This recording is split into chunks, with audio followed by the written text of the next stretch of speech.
Let me remind you of Africa's biggest problem and suggest to you how we can solve this problem. Africa's story is often framed as one of struggle against war and disease. But beneath the headlines lies a deeper affliction, an insidious force that has thrived across decades, across borders, and across elections. The CRE, the corrupt ruling elite. Kenyans have been treated to a rude awakening about the corrupt ruling elite.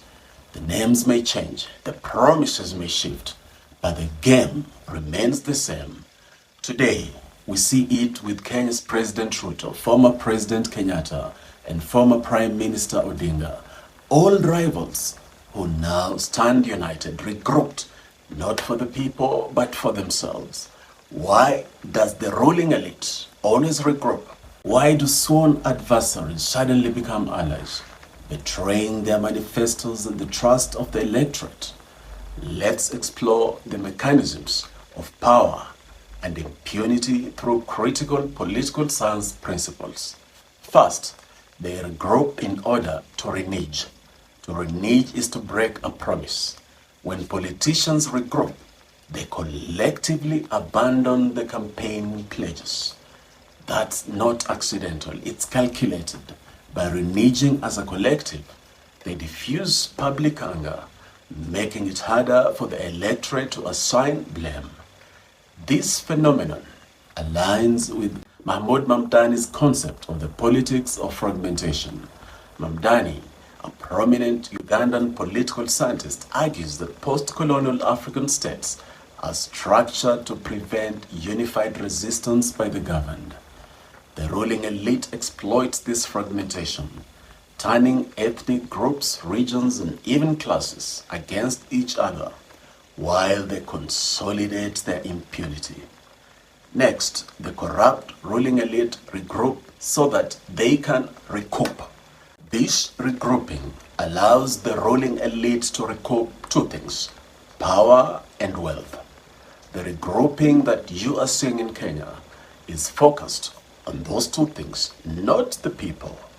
It's about self-preservation, not people empowerment. For the corrupt ruling elite, power is a means of extracting from the people, not serving them. Back to Mamdani, his theory of decentralized despotism explains this.